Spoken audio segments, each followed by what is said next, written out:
Hello and welcome to the Last Word on Spurs and to another Tottenham Hotspur transfer roundup. There's no new signings, so if you've been excited that we had some big news to bring you tonight, there are no new signings, but there's plenty of links and plenty of news to talk about, both in terms of incomings and outgoings throughout the show as well. We'll also have some quotes from Ange Postecoglou that have been brought to us in the last couple of days by Alistair Gold, and we'll get the opinions of our fantastic guests about what the rest of this window could hold for Tottenham. First of all, we've got Jamie Brown from Daily Hotspur on Twitter. You've all seen him on here. You've all seen him on Twitter. And tonight he's going to be talking Spurs with us. Jamie, how are you getting on?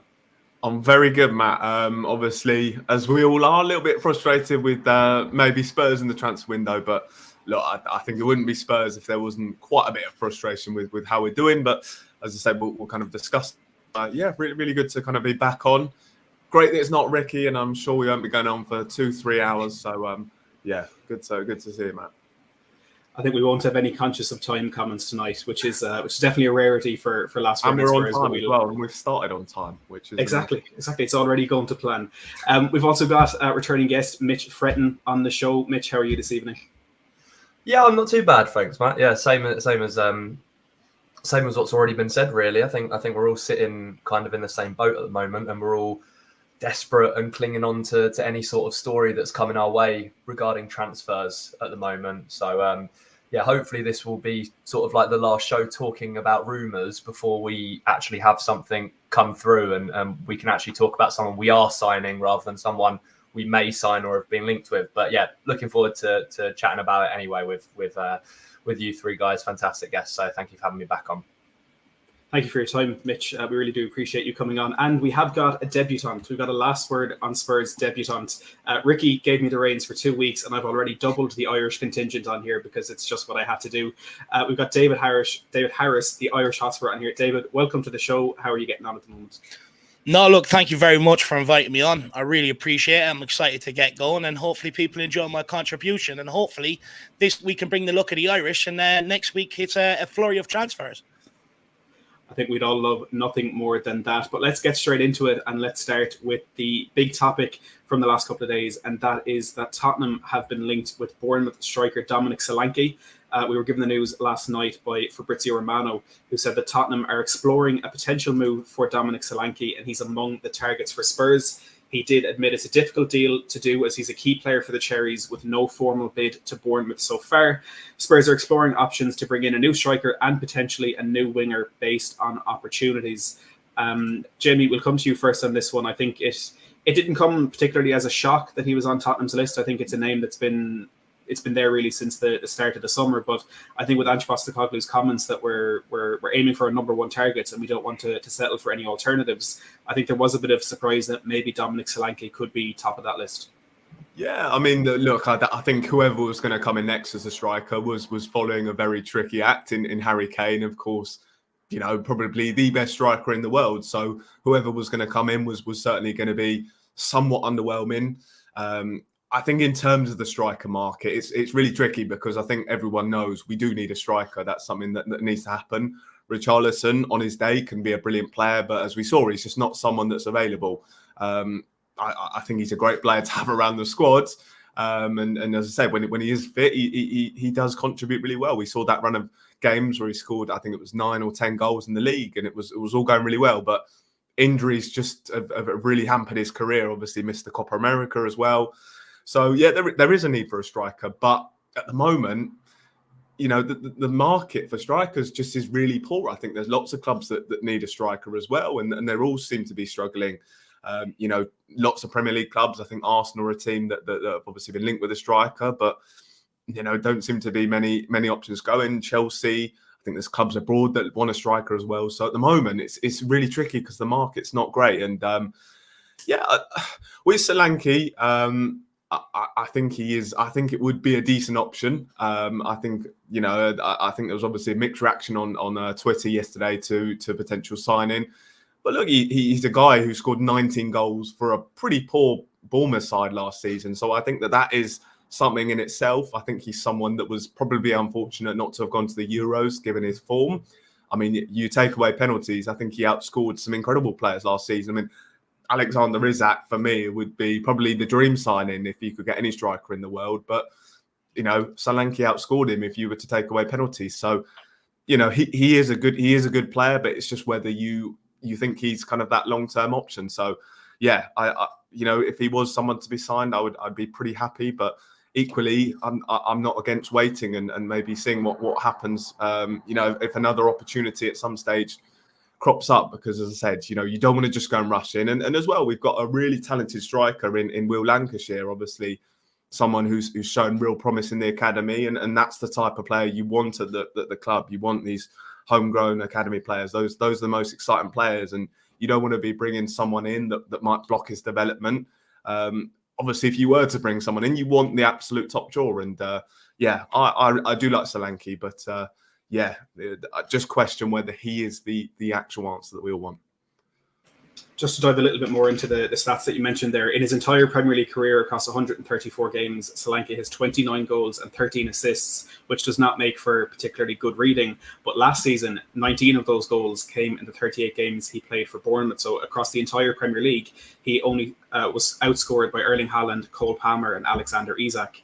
He was level with Phil Foden and one other player, but outscored every other player in the Premier League. That includes Heung-min Son, who had a very good season in front of goal for Tottenham. Alistair Gold has also come in this, and he's confirmed that Solanke is one of a few potential striking options for Tottenham, and that Bournemouth are indeed bracing themselves for the departure and have looked for replacements. Mitch, I think the problem that the Tottenham have here is that this could be a very pricey deal to try and pull off. Solanke has a release clause of £65 million in that contract. But Alistair Gold said that Spurs could potentially offer players in a part exchange for Solanke if they were to make a move for him. And there's, of course, a number of players Tottenham are looking to move on permanently or on loan. Do you think that if Tottenham put a few make-weights in this deal, that it's one that could potentially be realistic?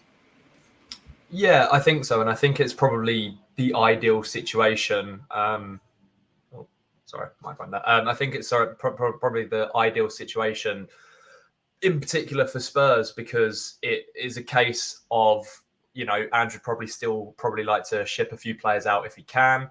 And if they're of a good enough quality, then I'm sure Bournemouth would be open to having players come their way as well. It just, obviously the price tag is off-putting. I think most people will agree with that. But naturally, we'll always throw up the argument, well, he's probably worth 65 million to Bournemouth because of his contributions, particularly last season. I mean, 19 goals for Bournemouth. No disrespect to Bournemouth, of course, but it's an amazing return.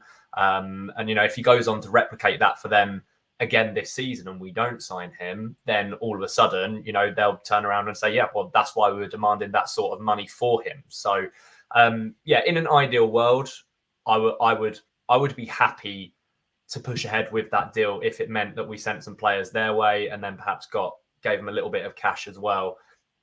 Of course, you're limited in terms of what players you want to or can send over, but I think the ultimate thing at the end of the day is that we need a striker. And for me, my opinion is that we need a striker regardless of whether we sell Richarlison or not. And I know we'll talk about it. Andrew's already said that we are light in that department. And obviously the man knows what he's talking about. So, I can completely understand why opinion is split on social media on it, because you're picking him up from Bournemouth. Again, no disrespect to Bournemouth. People aren't going to, sit there and say, oh, wow, he is like that striker that's going to take us to that next level, because perhaps his name doesn't have that pedigree. He missed out on the England squad. He didn't necessarily do amazing when he was at Liverpool when he had that chance. So, but I think all it really takes is for you to watch a couple of games and watch how he plays to realise that he would probably fit Ange's system quite well. His pressing stats are quite good. The way he plays and the way he scores his goals suits us down to a T. Most of them come in from crosses, low or high, whatever they may be. And we know that Werner and Johnson in particular, that is pretty much all they do when they're on the pitch for Tottenham. So for me, I wouldn't be unhappy with the deal. And again, I'm sure it's something we'll come on to in regards to the other names that we're linked with. He's not at the top of my list, but he's also probably not at the bottom of it either. And just to bring you those quotes from Ange Postecoglou that you mentioned, Ange said, it is still the area of the park we're probably really the thinnest at the moment. Obviously, that's a focus for us. He said, at Celtic, I had Kyogo, who was a sort of out-and-out number 9. And in Japan, I've always had a striker. It just depends. Like last year, we had to be a bit creative. it's fair to say, but if Harry Kane would have stayed, I definitely would have used him. And the interesting quote then is, so I think for us, what's more important is the type of striker we get. We play a certain way, we demand certain things from a physical perspective, from the technical aspects of it, that it's going to be a striker that fits that mold. And David, I think we can all unanimously agree that the style of striker that we get in is really important, because it needs to be someone that fits Postecoglou's style of play. And in comparing Tottenham last season to what Postecoglou has done before, we had a striker who, whether it was Richarlison or Son, was much more involved in the build-up play. And I think at times we suffered and didn't have a man in the box, especially when Son was our number 9. If there was crosses going in and we didn't have a focal point in there. So now we need to get that style of player in. But do you think, as much as Solanke fits that style, do you think the quality is there for a player who can get us competing for a Premier League title? Look, first of all, I think it's important to highlight that the sort of striker that we are in the market for is someone that can play with his back to goal. I think that was our big problem with Son up front last year. Son is a player that likes to drop deep, get on the ball, run at his players and have the game in front of him. Playing with your back to goal is a complete different game altogether. And that is, I think, when Postecoglou highlights the physical attributes, that's definitely something that we need. And when you look at pre-season with 𝐀𝐻𝐧𝐭, he brings that, but also the technical ability. When I look at someone like Dominic Solanke, to be honest with you, I find it underwhelming. I agree that, he brings certain attributes to the Ange Postecoglou system. But I think one thing that we have to take a lesson from and highlight from, you can't just get anybody in this club, any average Joe, to come into this club and fill Harry Kane's boots.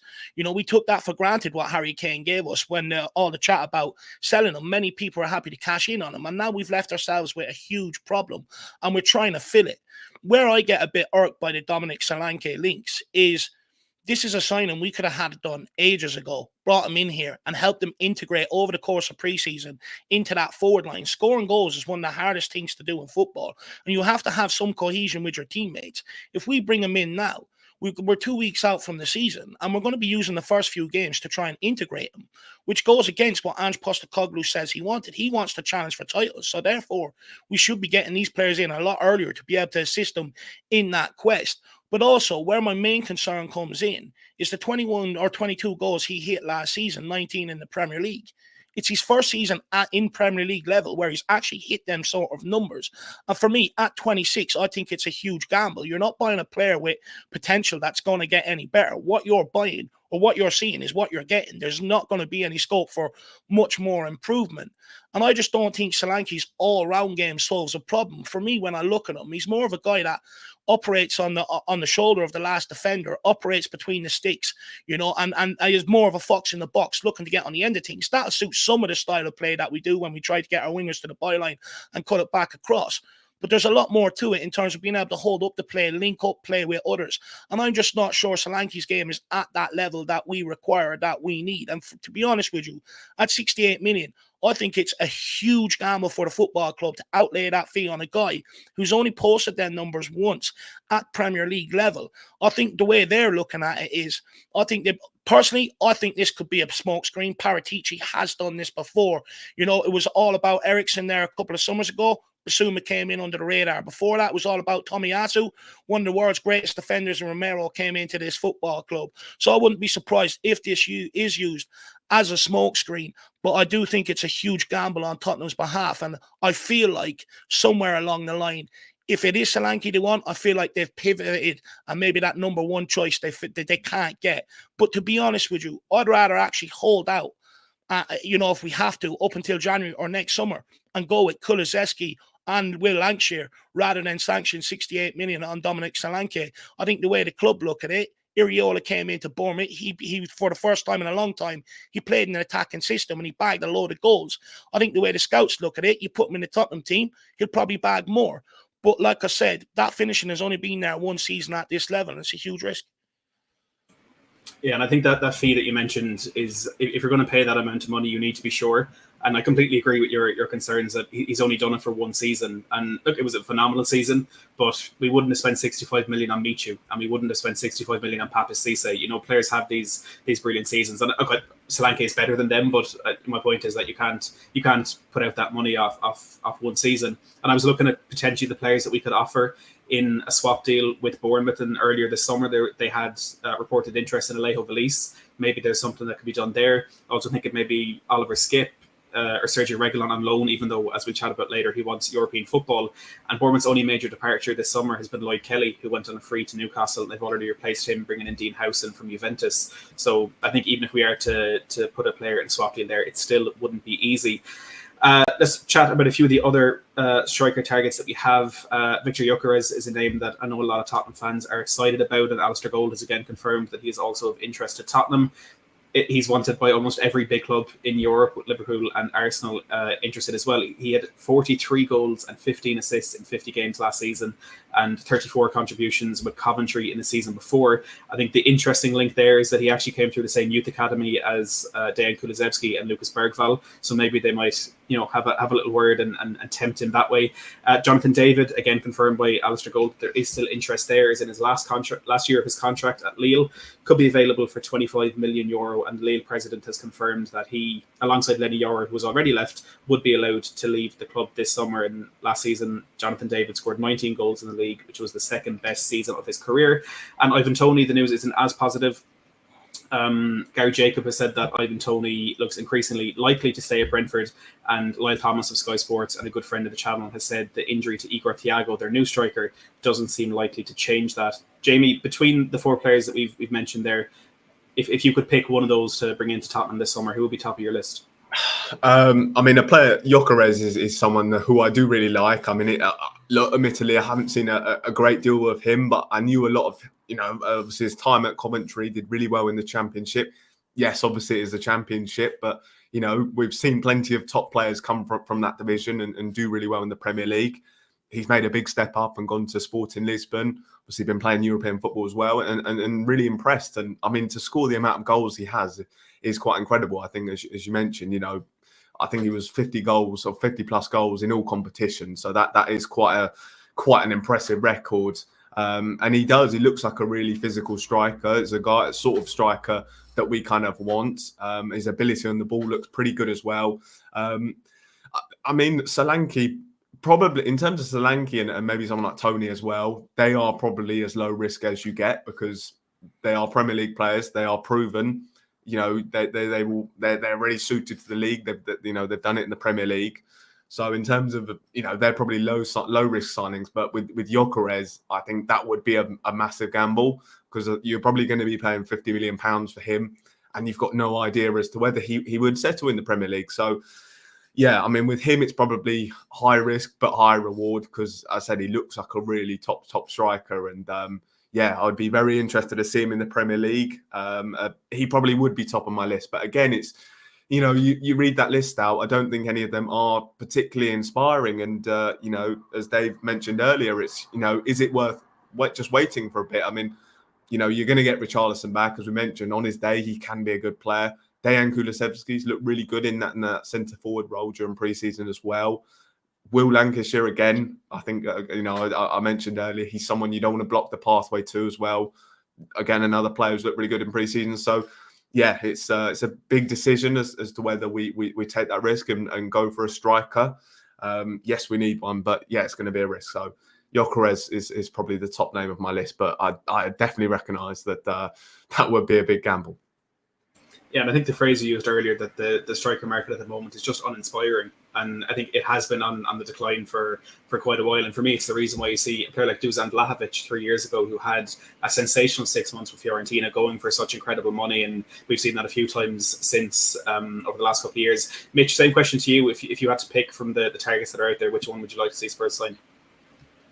Yeah, I'd probably agree with Jamie, to be honest. I agree with both of you, to be fair, about the striker market. The unfortunate thing is we need a market and we need a striker, and I'm just not entirely sure that we can go into the next season and make the improvements that Ange wants to make on the pitch without having another option up there. I think he's wised up to the fact that Sonny isn't a striker and he's much better on the left, hence Kulusevski sort of playing in that 9 role in pre-season. But I think I agree with Jamie, and I'd say Gyokeres. My argument to counter the idea that he's a gamble and that he perhaps has only really proved himself in English football at the Championship level is, I would suggest, it was you that mentioned it, Matt, if it is multiple European clubs interested in him, if you've got Arsenal interested, Liverpool interested, Tottenham interested, I think you can probably gauge a pretty good idea that he does possess that quality. You know, you can have the odd club go out and scout someone and think, okay, he might be a really good fit, perhaps like what we're doing with Jonathan David. I don't think he's really been linked to too many other Premier League clubs in particular. So perhaps that is our scouts just going a bit off track compared to others, and maybe they have their own idea about how he can perform and what quality he has. Whereas I think multiple scouts from all of these big clubs across England and across Europe are all in agreement that Gyokeres would be a good signing for any of those teams. So for that reason, he sits at the top of my list. As has already been said, I haven't seen a massive amount of him live either. Obviously, I saw his breakthrough campaign in the Championship and saw him get that move to Sporting. But other than seeing the numbers and seeing a couple of compilations of the goals that he's scored over the last season or two, then, you know, he's still a relatively unknown entity.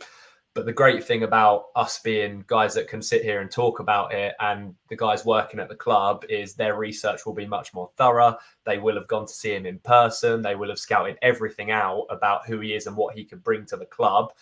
And then they ultimately can make the decision on whether it'd be worth paying, say, £50 million for him.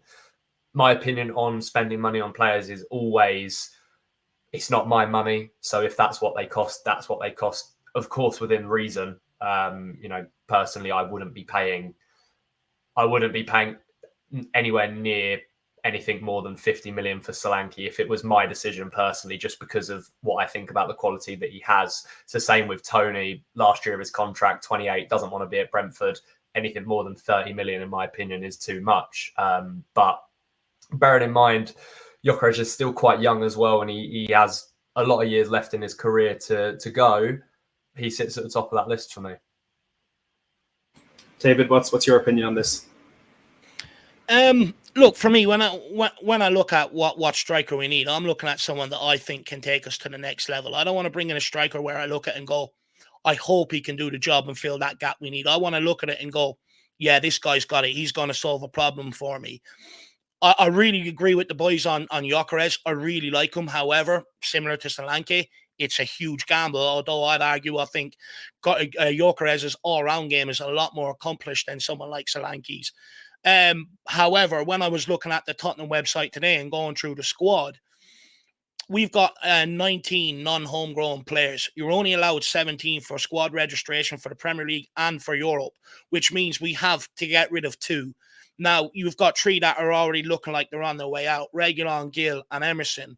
But apart from that, when you actually look at the non-homegrown side of the squad, there's not much more players you can actually improve on there. So it only actually gives you maneuver for maybe one body this year that's non-homegrown.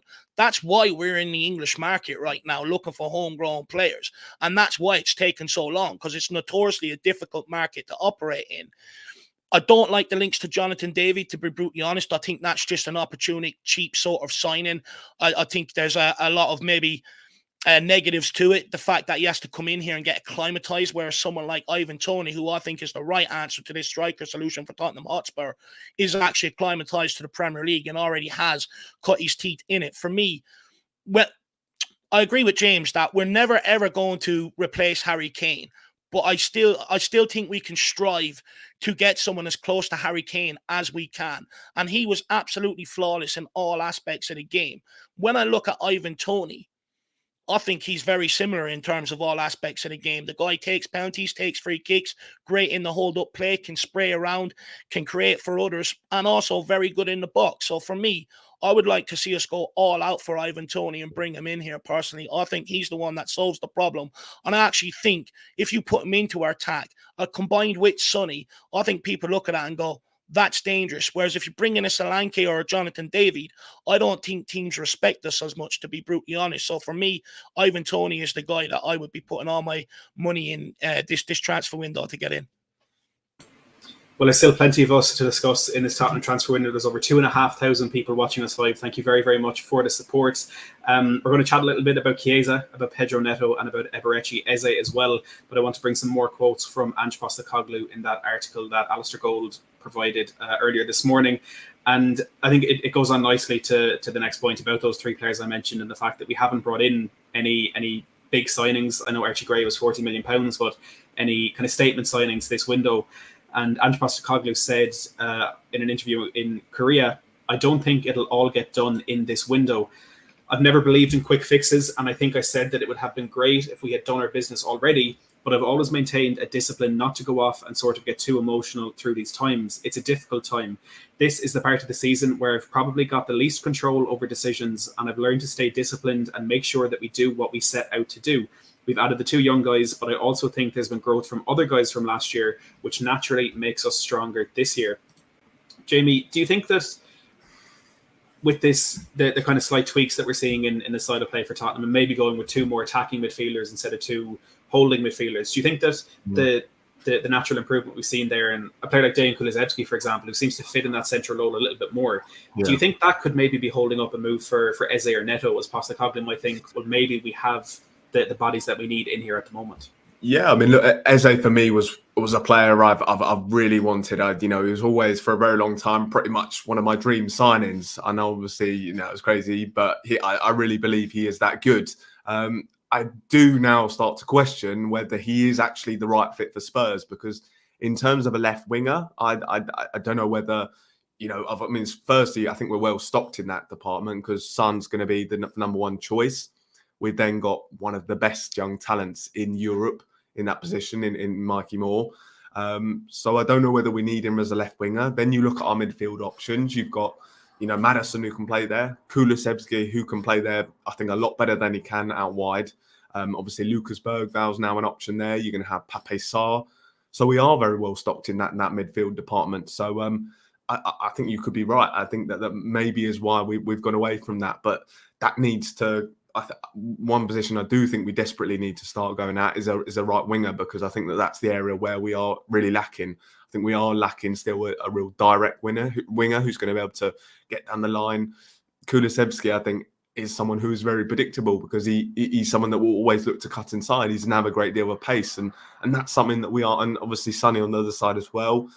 Obviously a brilliant dribbler and an incredibly skillful, but he's not a winger that's going to look to really skin his man. And I think that's something where we are missing. So, yeah, I think the priority needs to be on getting in a right winger. Obviously, as goes without saying, a striker as well. But I think we are well stocked in that number 10 role now. As I said, you've got the Kulusevski, James Maddison, Sarr, Bergval, who I think is going to have a big impact this season. You could potentially have Archie Gray playing there as well. You've got Jamie Donnelly as well, who I think someone who could get that opportunity. I know a lot of people kind of saw his youth career and see him as a striker, but I think he has been playing a lot as a number 10. So, yeah, I think in terms of what I wanted to see, I would like us to see her bring in a right winger. I think that now needs to be the next place to go, because, we've seen how important wingers are in Ange's system. And, I really want to see someone who's brilliant at getting down the wing, a real traditional winger. That's where I think we need to go next. And the latest reports on two of the players you mentioned there with 𝐅𝐵𝐸 Eze, Gary Jacob has said that Crystal Palace wanting the bulk of Eze's release clause paid up front has complicated a potential move to Spurs, and that release clause is around £60 million. And if we're to base any of our knowledge off the complications of Michael Olise's move to Bayern Munich, that release clause could still throw up quite a few surprises for Tottenham if it is something they try to trigger. And on Pedro Neto, Gary O'Neill, the Wolves manager, has actually said that if a huge offer comes from a big club, no one will stand in Pedro's way. What a huge offer is at this point, we don't quite know just yet. Harry Cook, thank you very much for the super chat. Says, love the stream. Personally, I'm not the biggest fan of Tony. I really don't think his attitude is great, and no way he passes the Ange phone call test. And that's something I've mentioned as well. The thing that I always say is that while he was banned for 8 months for betting on football, and Brentford were supporting him publicly and privately in every way possible, he went on the diary of a CEO with Stephen Bartlett and said he wanted to go to Arsenal. And that doesn't quite sit very well with me. Not just the Arsenal aspect of it, but just going against the club who supports you that much like that. Mitch, on the point of right wingers that Jamie mentioned there, the two names that have been going around are Pedro Neto and Federico Chiesa as well. Now, on Chiesa, it doesn't seem as though that interest is genuine and might just have been some agent talk. But do you think either of those could be good options for Tottenham this summer? I do, and I know a lot of people have concerns about the injury records, which is fine and it's valid. I prefer to look at the quality that they can perhaps bring first before I worry about the injury stuff. I know that it is something you can and should consider, especially the way that we play under Ange. Obviously, we saw what Mickey van der Ven did to his hamstring last season and how much of an impact it had on the second half of the campaign at the start of 2024. Pedro Neto is a much more attractive name for me personally than Federico Chiesa. I think I've spoken on Twitter on both of these players. I would prefer Neto. There's a couple of reasons for that. Obviously, Pedro Neto is Premier League proven. Is always going to be a great sort of stead in his favour. And I just naturally think he's more dangerous. And I watched him in the times that he was fit last season, and the way that he runs at players and the way that he gets forward and attacks that final third, he's one of those players that will excite you.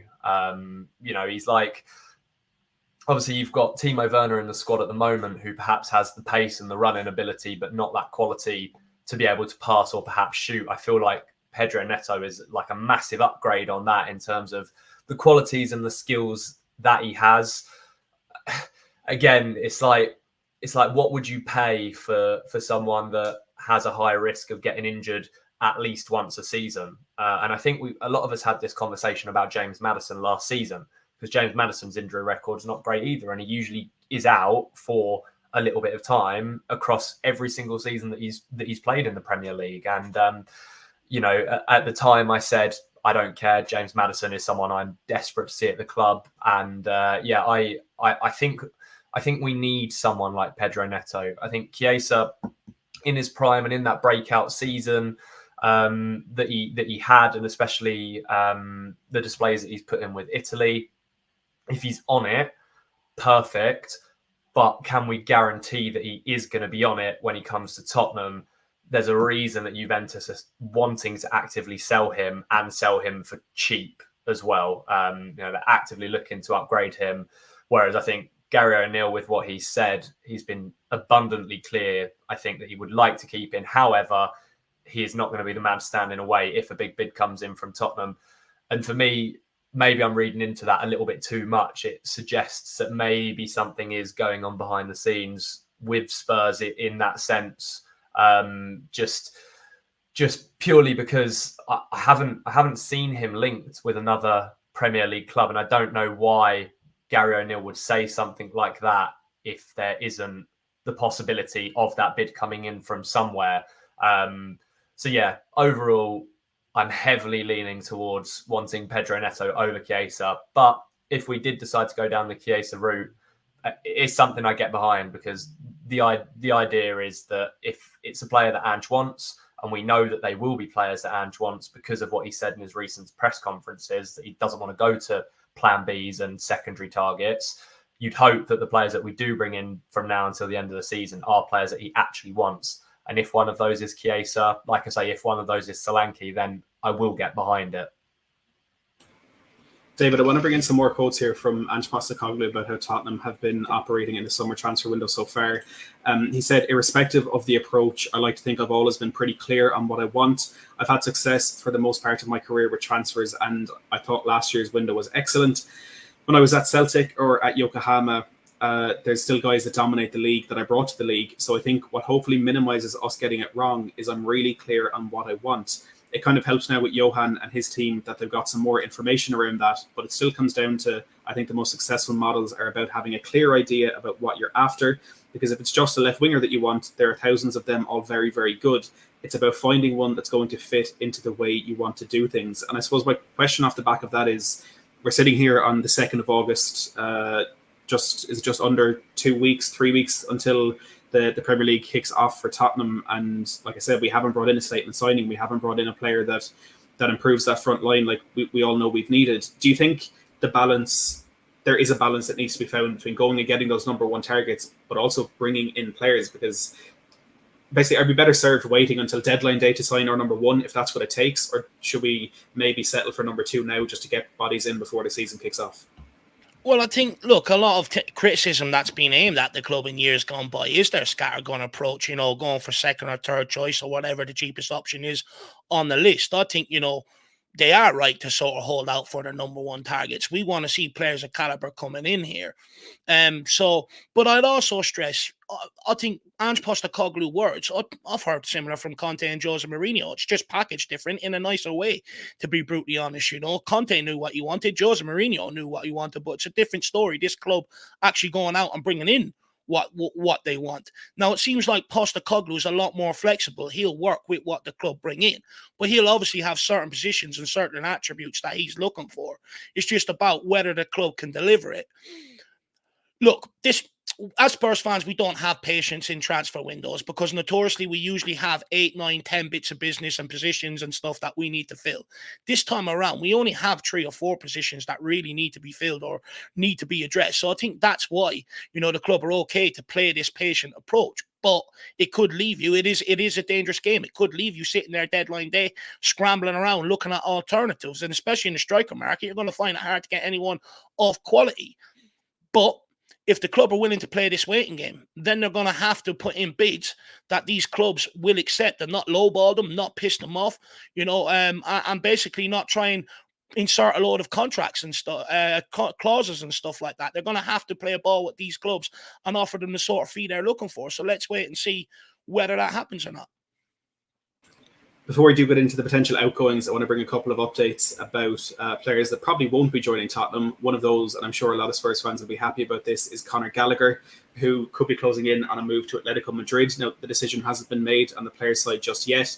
He's rejected the latest 3-year contract offer from Chelsea, who have told him not only that he'll be a squad player under Enzo Maresca, but also this evening that he's not allowed to train with the first team or enter the first team building at the Chelsea training ground from Monday. Atletico Madrid are waiting for his decision on a potential €40 million or £34 million move. And Desiree Doué as well, a name that was floating around quite a bit earlier in the window. Fabrizio Romano has confirmed that at this stage it's between PSG and Bayern Munich over the services of the French winger. There's also been a couple of new links this evening. Mike McGrath has reported that Man City fullback Issa Kabore, who was on loan at Luton Town last season, is a leading contender for Tottenham should they sell Emerson Royal this summer. There have been some initial reactions to that potentially it could just be a little bit of agent talk. There's also been a link to Scott McTominay from Duncan Castles. He said that Tottenham are interested in signing the midfielder, but again, it's a name that just seems to crop up every window and there doesn't seem to be too much to that just yet. On outgoings, there's no major update on Emerson Royal at the moment, but the gap in valuation, I think day by day, is getting smaller. Seems by maybe a £5 one day, a £10 next day, maybe 20 quid the next day, but slowly but surely it seems as though Tottenham could be close to a deal there with AC Milan. And a couple of days ago, Matteo Moretto has said that while nothing is imminent, the clubs are trying to agree the balance between the fixed part of the fee and the bonus. So while AC Milan are offering 14 million plus 4 in add-ons, Tottenham want 15 up front. So you'd imagine it's a deal that potentially could be quite easy to get done. Jamie, I think it's probably unanimous, I think, at this point that Emerson Royal moving on is the best thing for Spurs. Would you agree on that? Yeah, definitely. I mean, look, obviously, in terms of a character, he's been fantastic to have around, and I'm sure the media team will be gutted to see him go. But yeah, I think as supporters, he doesn't really offer too much. I mean, to be fair to him, I mean, look, he does offer versatility. I think when he played left back, centre back, right back last season. I don't think he played left back particularly well, but yeah, I mean, look, at times he's done a good job, but we all know he's not good enough for Spurs, and we want to keep going to that next level. And he's definitely one to move on. And I'm sure a player we will speak about, Jed Spence. you know, a guy who we thought would initially replace him.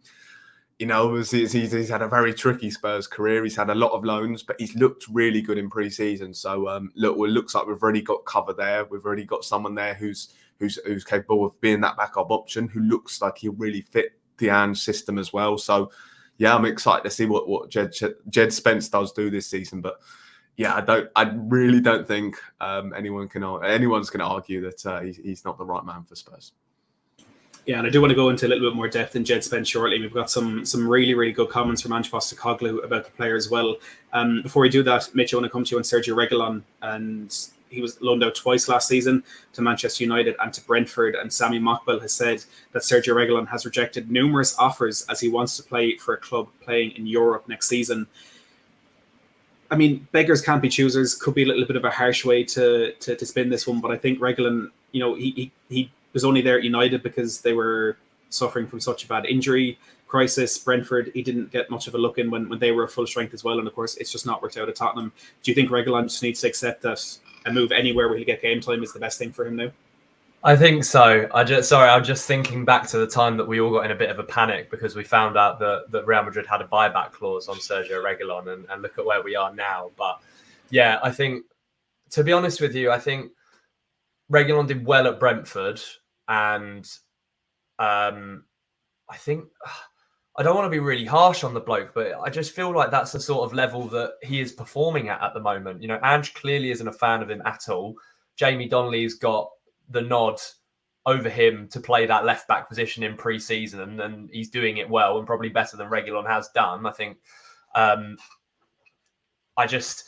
only way that he is going to get European football is probably back at a club in Spain, perhaps. But I do think he is perhaps being a bit unrealistic. But the unfortunate thing about it is he can dictate, he can decide. Like, worst case scenario is that he just ends up staying at Tottenham, and you know what can anyone do about that? Nothing. But yeah, I agree with you. The Manchester United loan was because they were desperate, and if he was that good, they would have kept him on for longer than the 6-month period. So there is that point.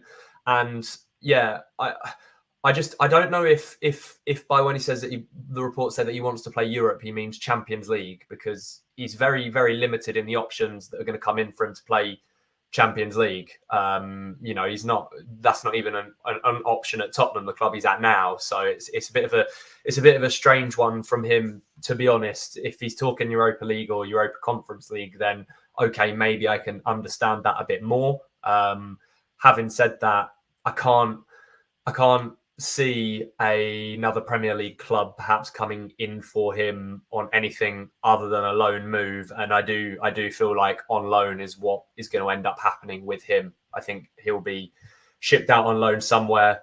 It could possibly be quite late in the transfer window.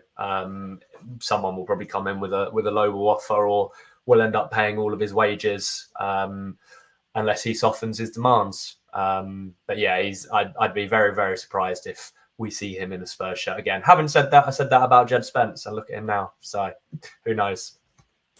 I think I definitely agree with what you said, that you're surprised a Spanish club hasn't come in. And the name that's been jumping out at me all along has been Girona. Not only have they brought in Brian Hill on loan, but they lost their left back Alex Garcia, who's gone to Bayer Leverkusen, and Jan Couto on the other side, his loan has expired. So they will be in the market for full backs, and maybe a loan deal could be a good option for them to tide them over to fully sorting that problem next season. But like you said, there's nothing concrete really there for Sergio Reguilón at the moment.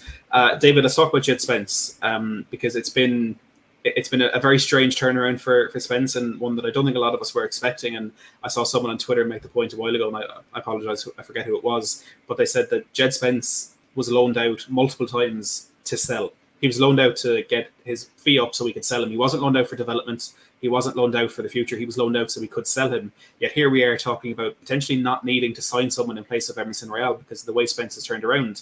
And Ange Postecoglou was confirmed again to Alistair Gold that Jed Spence has the opportunity to be part of his plans at Tottenham. He said, I think with Jed, for me, we got him back into pre-season and we're judging him on his merits. He's a Tottenham player. to be fair to him, I think he's been very, very good for us this preseason in terms of the way he's trained and his general attitude. He also went on to say that a lot of the staff at Tottenham have been impressed by Spence. Do you think we're kind of there now that we can say Spence is our backup right back this season and we need to just give it a go? Well, I think so, to be brutally honest. I think the Jedi has been absolutely Spence-tacular this preseason.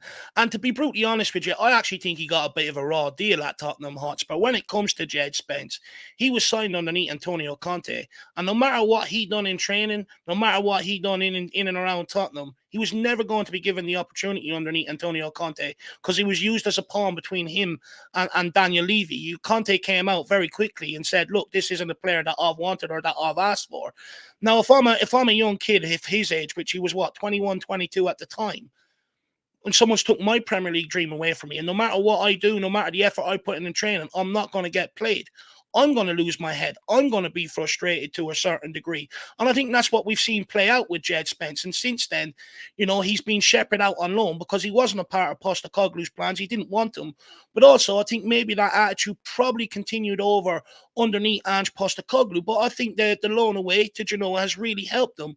Look, everybody sort of matures at different ages. And it does look like to me, or it seems like from the words coming out, that then maybe attitude problems that did arise at Leeds and stuff like that, it seems to be that they're maybe curtailed, that they're gone, and that he is fully committed to Tottenham Hotspur. And I hope he is, because what we're seeing in pre-season is exactly why we signed him from Nottingham Forest, for that powerful run, being able to carry the ball, get us up to the final third. And I'd also argue he looks very nimble in that final third in terms of being able to play, but also getting in at the back post and trying to get on the end of things. And I'm all here for this Jed Spence redemption arc because, like I said, I feel like he's been harshly treated. I think many of the fans probably jumped on the bandwagon of what the media were reporting. However, when you actually look at the situation and take it on its merit, he's got a raw deal. And hopefully, I'm absolutely rooting for this kid to make it at Tottenham Hotspur. He can be someone that you can use as an example to anybody else in that situation that comes to Tottenham in the future. So for me, I'm all here for the Jedi Spence-tacular redemption arc, Matty. If ever you need a good nickname for a Spurs player, whoever it is, David Harris is your man. He'll provide it for you. Jamie, just a further quote from Ange Postecoglou. He said, I think there's an opportunity for Jed here for sure. Thinking about building a squad, he would definitely be someone who could contribute with the attributes he has. I thought last year there was a chance, but it didn't quite work out. For those kind of things, I think sometimes players really wait for direction when they can really take control of their own direction. And I think Postecoglou was alluding to there what we all kind of know, that it's in Jed Spence's hands. He has the quality. He just needs to put everything together to stake his claim in this team. Yeah, I mean, look, I don't think it's very often where we see a player, obviously, you think he's going to be the next big thing, but then obviously maybe attitude problems or whatever it was didn't quite allow him to become the player, and then he gets loaned out by multiple managers. It doesn't really happen. It really happens, but I think there is obviously a good example, obviously with those guys down the road. With Saliba, obviously, was a guy who did seem to have some sort of attitude problems. Mikel Arteta didn't like him initially, but he went and had some loans at some big clubs. Obviously, really got his head down and has come back and become a fantastic player. And so it is possible. I think we all saw the quality that Jed Spence did show at Nottingham Forest. He looks like a really dynamic, exciting fullback, and someone, as we said, is someone that could fit perfectly into this Ange Postecoglou system. I think he's a guy who, as we see, someone that can maybe invert as well. I think he's someone that can get down the line as well. Obviously, got fantastic pace. Really great dribbler of the ball as well. So, yeah, I think that Jed Spence has all the qualities to do really well at Spurs. And, yeah, I mean, as one of the comments said, I think it would only push Pedro Porro as well. And, yeah, I mean, that's really great competition. And we're going to need that this season when you've got, there's many competitions we have, obviously, back in Europe as well, which is really great. But, yeah, it's going to put a lot of pressure on the squad. And, if you've got someone like Jed Spence to come into those games where, you're in those European games, it's a very solid player to have. So, yeah, all of a sudden, right back is looking really, really strong for Spurs. Are you in agreement with the lads in that, Mitch? I can see you nodding. Yeah, 100%. I was excited about him when he initially signed, very disappointed when things didn't work out. And like I said, I wasn't expecting to see Spence ever play for Tottenham again. I thought we were going to offload him right at the start of this summer for like £8 million to some random club somewhere, with the loan spells being in France and Italy. It wouldn't have surprised me. But he's been one of the most impressive players for me in pre-season. And like the others have said, I have absolutely no problem with that. I think it's a really, really good story when a player can, take a couple of years to step back from things. He stepped back from the whole limelight and the deal of signing for Tottenham and making that step up from the Championship. And he went and proved himself abroad and had a couple of decent loan spells. And he's come back and seems more determined than ever to prove himself in terms of both his attitude and how he can play on the pitch. And I think he's doing that very well at the moment. But I think for every single player that we have seen so far in pre-season that we've thought have done very well are going to have their hardest test yet tomorrow. So I think our judgments will really be tested then, and we will see who is up to the standard that we need, and so will Ange hopefully as well. And I do want to talk about three of those young players that have impressed in pre-season and could potentially be in with a chance of being in the first team next season. And David, I'll start with you and Jamie Donnelly, who has played at left back to our surprise. Last season, he was in a front line with Will Lancashire and providing assist after assist after assist. And now he's playing at left back. And Alistair Golas told us that there is a queue of Championship and League One clubs waiting to see what decision Postecoglou will make on Donnelly's immediate future and whether the youngster will go out on loan to continue his development or remain around the first team squad for the months ahead. And Donnelly himself, actually, in the diary room with the Tottenham social media team today, said his proudest moment during pre-season was just playing for Tottenham, because that's my team. It's who my friends and family support. I'm just blessed and happy that I'm wearing the Tottenham shirt and playing for Tottenham's first team. So I think from a fan perspective, we always have that adoration for players who love the crest and they love the shirt as much as we do. But in terms of quality and the stage of development that Jamie Donnelly is at the moment, do you think he's a realistic option to be on our first team this season, whether it is as a number 10, as a left wing, or as a left back? Look, the fact that he's played at left back, Matty, I would actually argue that Postecoglou really trusts him, a bit like Archie Gray playing at centre back. It sort of shows the intelligence and the football IQ that Jamie Donnelly has. At Tottenham, we've had over many years, we've had players that haven't been able to fill in other positions and have really looked out of place when you put them in there.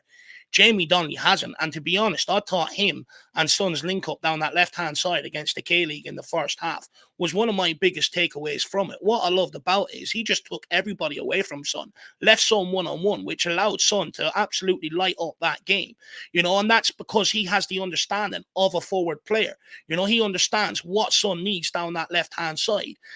Look, defensively, I'd argue he's also been very good. He's cut out a few crosses, he's shown a bit of defensive nous about him. He's also preferably left-footed as well. So, I can understand why he's played at left back. But is it going to be long-term there? Look, I wouldn't write off. Jamie Carragher used to be a striker and he ended up playing centre-back for Liverpool for how many years? So I wouldn't write it off. And I definitely think he can bring, his attacking ability to that left-back position. And that's one thing I've been very impressed about him, actually. Although he's played at left-back, he's still been able to show what he was demonstrating for the under-21s to a large degree, which is absolutely superb for a youngster. Ideally, I would like to see him get an opportunity in one of the positions further up to really showcase what he can do. But like he said, he's just happy to get out there and play. But trust me when I say this guy is a special, special talent. I watched him for the under-21s nearly every game last season. He has the passing range and replicated some of the Kevin De Bruyne's passes that we see at Premier League level. Not only that, he's also replicated some of the greatest goals ever scored in the game. David Beckham against Wimbledon. Jamie Donnelly done that against Liverpool in the run-in for the Premier League 2 title. Eric Cantona chip, I think it was against Leeds for Man United. He done that against Man United at Premier League under 2 level. This guy has shown that he can step up, and not only that, play multiple positions, which I think is a testament to how good he is. And I have a sneaky suspicion that Postecoglou is going to keep him around. And at some point, we also have to understand, we have to improve the club-trained players coming through. We have to have 4 to meet that 8 homegrown criteria. we keep Skip around, who's clearly not suited to the system, but he's kept around because he ticks a box. Alfie Whiteman, same as Brandon Austin. In order to move away from that, you have to bring these guys through and develop them. And the fact that most of them have signed all long-term contracts, I think that's the plan. Yeah, I completely agree. I covered a lot of the academy at work last season. There was times when I was watching these games and I got distracted by how good the likes of Jamie Donnelly was, Tyrese Hall, and the way he controls games from the middle of the pitch, and of course Lancashire and his finishing. And Donnelly's definitely one of those players who just has the raw talent, and it's just about fine tuning that into a player who can make it into the first team. Mitch, I want to come to you about Mikey Moore. Became Tottenham's youngest ever Premier League appearance maker last season, coming off the bench in that 2-0 defeat to Manchester City. He is turning 17 next week, so he is getting old. He's pushing on. But do you think he's at the level where he can play regularly for the first team, even if that is just in the Europa League and the cup competitions next season? Yeah, I think Mikey Moore wouldn't have made those 2 cameos towards the end of last season if Ange didn't have full faith in the ability that he possesses. I think that he is also getting enough minutes in pre-season to suggest that he will have maybe a bigger role around the first team this season. You know, I've noticed a pattern with Ange's pre-season games at the moment. He'll keep the first set of players on until around the 60th minute, and then he'll make those first sets of changes. And Mikey Moore's usually in that first set of changes, so he'll get 30 minutes rather than, say, 15 minutes or 10 minutes when Ange then goes on to make those next set of substitutions. But yeah, I think the great thing about Mikey Moore is obviously he is gaining a reputation within the Spurs fan base for the potential that he has and the levels that he can reach.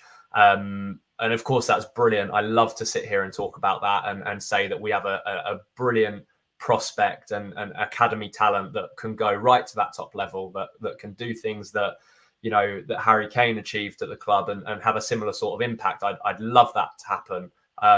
But I think the great thing is he's still so young. Like, he's not 20 or 21 or 22. He's still so young that for the next 2 or 3 seasons, I don't actually feel like there's going to be a massive amount of pressure and expectation on him, just purely because of the fact that, you know, even when he turns 20 in 2027, he's still got the majority of his career ahead of him. And in that sense, even if he can just get appearances in the Europa League or in the early stages of the Carabao and FA Cup this season, which, by the way, I think he is more than good enough to be able to do. I think the level that he's at now, if he came on as an impact substitution in Premier League games, I don't think I'd be sat here thinking, what is Ange doing? Like, that is just a ridiculous decision to make. And I think Ange agrees with that as well, because he brought him on last season. But I just think he's a really good option to have as well, because he's quite versatile. I think we've seen him mainly sort of on that right-hand side in pre-season so far, but I know that he can also play central if needed. He can obviously play on that other side. We do need to nurture him and be careful with him and make sure that we are developing him in the right way. I know that we all know that we rejected big amounts of money for him. So naturally, he will have expectations as well as to what he wants to get out over the next couple of seasons to want to stay at the club. And I'm hoping that the promises that have been made is that he has a clear and significant development path through the club, and which paves the way for him to have a spot in that first team. And, you know, it's always very difficult because you've not had many of those significant talents at that age come through and make an instant impact in the Premier League. You know, the 2 that I can think of off the top of my head in terms of coming in at a young age are probably Wayne Rooney and Phil Foden, in terms of they were thrown in so young. And, you know, look at the career Foden's having now and the career that Rooney had. That's what we want for Mikey Moore. And I do think if we want him to have that, then it's time for him to start getting thrown in with the big boys in the matches that matter. So for me, I hope that we start to see that. And I think he's doing all the right things in pre-season as well to prove to Ange that he's deserving of a role. Jamie, you mentioned Will Lancashire a couple of times during the show, so I thought it was only right to give you the chance to discuss his potential inclusion in the first team next season. What's impressed me most with Lancashire is his physical attributes for a player of his age. He's built, he's strong, he's powerful, and he showed with that goal against Hearts that he knows where the back of the net is. And I made the point at the time that whether you're playing at under 16 level or you're playing in the Champions League final, knowing where the back of the net is a trait that will help you. It'll absolutely stand to you. And there's 4,500 people watching us live right now. So I want you to tell me, do you think Lancashire can get into that first team this season? Yeah, I mean, interesting. I personally think that he probably would be better suited going out on loan. I still think he is someone that I think he's got some fantastic attributes. You know, you mentioned his finishing ability. He does very much look like he's kind of modelled his game off Harry Kane. And, you know, it's no surprise a young guy has come to the academy. I think we all saw that finish against Hearts. We kind of really saw flashbacks to Kane. Now, obviously, I'm not saying that he's going to be at that level of Harry Kane, but you can see that he's obviously modelled it. And yeah, he looks really top draw. I think he's someone who probably will go on loan. And as we've seen, we are looking to bring in another striker. Obviously, Richarlison doesn't look like he's going to be going out. So, yeah, I think he possibly will. But no, I think we've mentioned a number of young guys there. Spurs have got a really, really big opportunity here where I think we've got an incredible collection of young players. And as much as we're sat here, and obviously I'm seeing the comments as well, you know, I am as well frustrated by the lack of signings. Again, it just comes down to you don't want to block that pathway. And when you've got these young players, you know, if you sign some, I know someone that Spurs fans really wanted was that 𝐷𝐿𝐷𝐿 from Rennes, and now obviously does look like a fantastic player. But we have got someone in that position in Mikey Moore who looks like he probably has the ability to surpass that. And, you know, you spend £60 million or however much on 𝐷𝐿𝐷𝐿, you then, you know, as I said, you then potentially block the opportunities for someone like Mikey Moore. I mean, I can go through a number. I mean, some of the guys that we've signed, I mean, Archie Gray, I think is going to be phenomenal. Lucas Bergvall, Luka Vuskovic, obviously, who's on loan in the Belgian First Division as well, a 17-year-old who we invested £12 million on, a guy who looks really top draw at 17, looks well beyond his age. Obviously, the guys who's in the academy, Tyrese Hall's another one who looks like a real top draw midfielder. Alfie Devine is someone else. And, you know, as Dave mentioned, Jamie Donnelly looks phenomenal. So there's so many talented young players at this club now. And as I said, as much as I want to see us go and get some, you know, get new players through the door, and I still think we should obviously go and get new players through the door, we have to kind of be cautious and understand that, you know, we want to integrate these players this season. So, yeah, it's all about getting that balance right. And, yeah, I hope we can do it. And, yeah, as I said, just that collection of young players we've got at the moment is really, really exciting. It's incredibly exciting. And I try to stay calm about the talents that we are potentially developing, but of course only time will tell just how successful they will be. Another few bits of news to bring. Duncan Castles has reported, and a number of other sources actually have reported, that Amanda Staveley is raising money in a fund to purchase a Premier League club, with her primary target being Tottenham. She sees Spurs as the most attractive of the assets for external investors at present. Now, there's nothing too advanced or nothing too concrete on that, but we'll definitely discuss it on the channel if that does materialise into something a little bit more concrete, like I said, for Tottenham.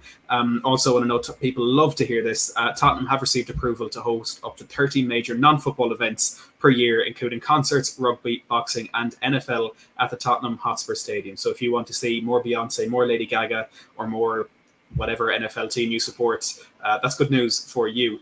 I also want to mention, as I'm sure the regular viewers of the channel will know already, that yet again, Last Word On Spurs. No, that's the wrong graphic. I did this last time as well. I brought up last year's graphic. This is this year's graphic. Nominations for the Football Content Awards 2024 are open. Last Word On Spurs won the Silver Award in the Best Podcast Premier League category last year, and we're asking for your support to get us there again. If you can scan the QR code or head down to the link in the description down below and nominate Last Word On Spurs, like I said, in the Best Podcast Premier League section, that would be very, very much appreciated. I want to thank our fantastic panel for what was a brilliant show tonight. And I know a lot of you in the live chat have been showing a lot of love for the three guys that have joined us. Still over 4,500 of you watching live. So thank you very, very much for the support. Before we do wrap up, Jamie, can you let us know where everyone can find your content across social media?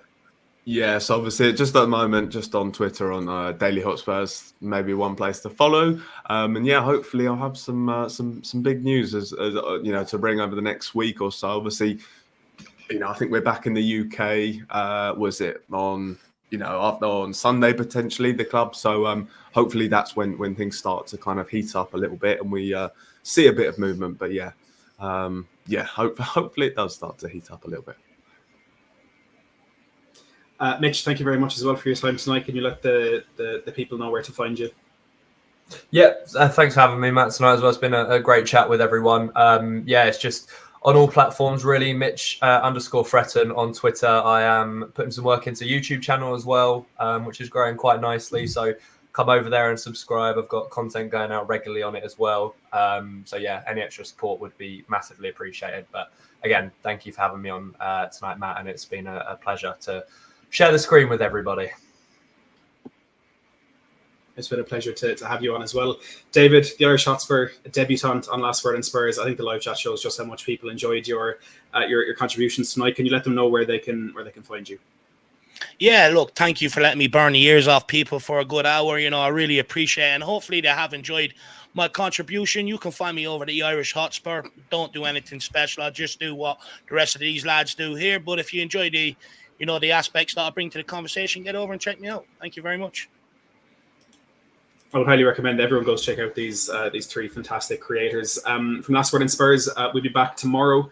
The gang will be here for a review of Tottenham's, hopefully, victory against Bayern Munich in Seoul. And we've got a banger of a show coming up on Monday night where we'll be joined by none other than Paul O'Keefe to go through Tottenham's latest transfer dealings. And hopefully, as Jamie said, have a little bit of news about something a bit more optimistic regarding Tottenham's incomings for the window.